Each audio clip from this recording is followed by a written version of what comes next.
Assalamualaikum warahmatullahi wabarakatuh dan selamat pagi anak-anak. Apa kabar semuanya? Masih semangat? Ya, tetap semangat karena kalian sudah semester berapa? Ya semester 1 ya. Jadi harus tetap semangat karena masih panjang perjalanannya. Jangan mudah menyerah. Jangan terlalu banyak pikiran untuk hal-hal yang lain, apalagi yang pacaran-pacaran. Tidak usah. Sebelum ibu melanjutkan materinya, ibu mau review terlebih dahulu. Jadi apakah masih ada anak-anak yang ingat materi minggu lalu? Jika ada yang masih ingat, angkat tangannya dan boleh dijelaskan, sebutkan namanya. Oh iya, silakan. Ada lagi yang mau? Oh ya, silakan. Oh ya, mantap. Jadi sekarang ibu melanjutkan materinya, di mana hari ini ibu akan membawakan materi tentang peran dan fungsi bidan. Di mana peran bidan itu dalam upaya pelayanan kebidanan yang berfokus pada kesehatan reproduksi, bidan profesional berperan sebagai jadi ini dibagi lagi peran sebagai pelaksana. Jadi di mana peran sebagai pelaksana ini pemberi pelayanan kebidanan pada wanita dalam siklus kehidupannya, asuhan neonatus, bayi dan anak balita. Kemudian bidan sebagai pelaksana itu terbagi lagi menjadi 3. Jadi tugas mandiri, tugas kolaborasi atau kerjasama, tugas ketergantungan atau merujuk.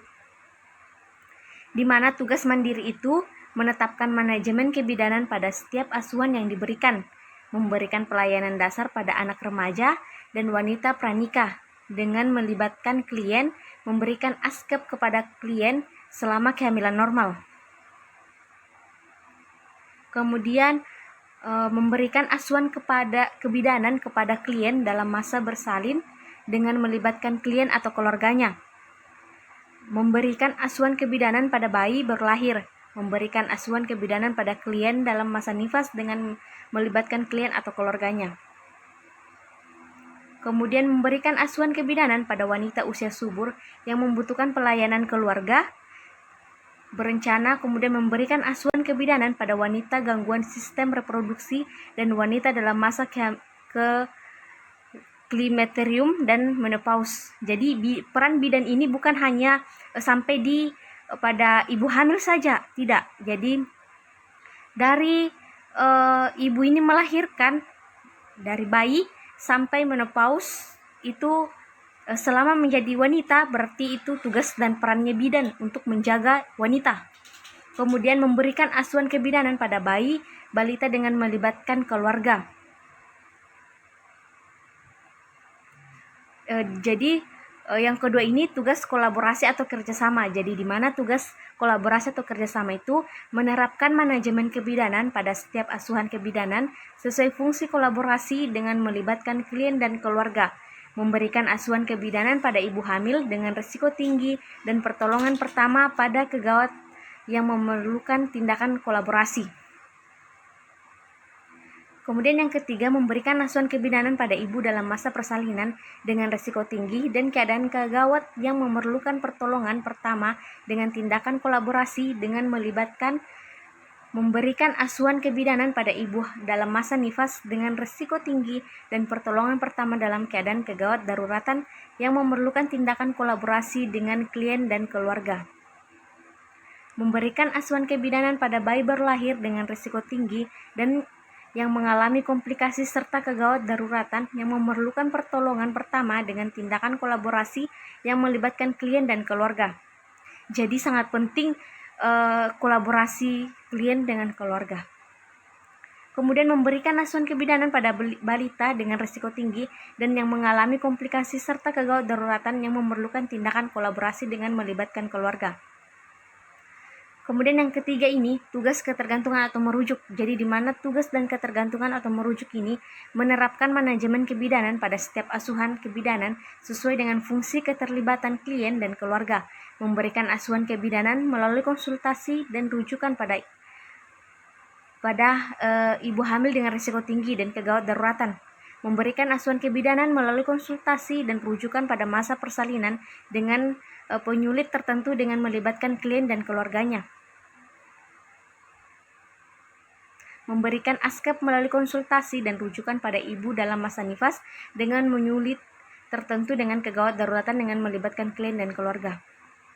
Kemudian tugas mandiri, kolaborasi, dan rujukan dilakukan dengan cara mengkaji status kesehatan dan kebutuhan asuhan klien, kemudian menentukan diagnosa dan prioritas masalah, menyusun rencana asuhan sesuai dengan rencana, melaksanakan asuhan sesuai dengan prioritas masalah, mengevaluasi hasil asuhan yang telah diberikan, membuat rencana tindakan lanjut, membuat catatan dan laporan asuhan. Jadi di sini ada lagi peran sebagai pendidik. Jadi di mana peran sebagai pendidik ini memberikan pendidikan kesehatan dan konseling dalam asuhan dan pelayanan kebidanan setiap tatanan pelayanan kesehatan di institusi dan komunikasi, mentorship dan perspektif terhadap calon tenaga kesehatan dan bidan baru. Seperti kita nih, calon bidan baru. Kemudian memberikan pendidikan dan penyuluhan kesehatan kepada individu, keluarga, kelompok, dan masyarakat tentang pengelolaan masalah khususnya berhubungan dengan pihak terkait KIA, kematian ibu dan anak, kemudian KB. Melaksanakan program atau rencana pendidikan dan penyuluhan kesehatan masyarakat sesuai dengan rencana jangka pendek dan jangka panjang melibatkan unsur-unsur yang terkait termasuk masyarakat.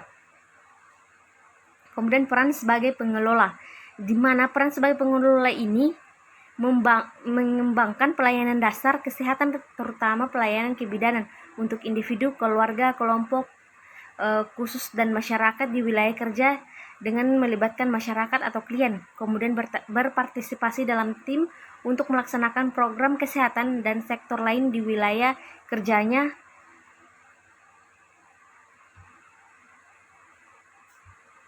Kemudian peran sebagai peneliti, di mana peran sebagai peneliti ini sangat penting untuk melakukan investigasi atau penelitian terapan dalam bidang kesehatan baik secara mandiri maupun secara kelompok. Jadi peran sebagai peneliti ini kita bisa melakukannya secara mandiri ataupun secara perkelompok. Kemudian kita mengidentifikasi kebutuhan investigasi yang akan dilakukan, menyusun rencana kerja pelatihan, melaksanakan investigasi sesuai dengan rencana. Kemudian teknik pengambilan keputusan, di mana teknik pengambilan keputusan ini didasarkan pada ilmu dan pengetahuan dan keterampilan. Jadi kita harus mempunyai pengetahuan dan keterampilan terlebih dahulu. Setelah itu keyakinan yang benar. Anak-anak, jadi ibu lanjut masuk membahas tentang fungsi bidan, di mana fungsi bidan ini ada fungsi pelaksana. Jadi fungsi pelaksana ini melakukan bimbingan dan penyuluhan kepada individu, keluarga, serta masyarakat, khususnya kaum remaja pada masa prakawinan. Kemudian fungsi pengelola, di mana fungsi pengelola ini mengembangkan konsep kegiatan pelayanan kebidanan bagi individu, keluarga, kelompok, masyarakat sesuai dengan kondisi dan kebutuhan masyarakat setempat yang didukung oleh partisipasi masyarakat. Kemudian menyusun rencana pelaksanaan pelayanan kebidanan di lingkungan unit kerjasama, memimpin koordinasi kegiatan layanan kebidanan, melakukan kerjasama. Terus ada fungsi peneliti. Fungsi peneliti ini melakukan evaluasi, pengkajian, survei, dan penelitian yang dilakukan sendiri atau perkelompok dalam lingkup pelayanan kebidanan, melakukan peneliti kesehatan keluarga dan keluarga berencana.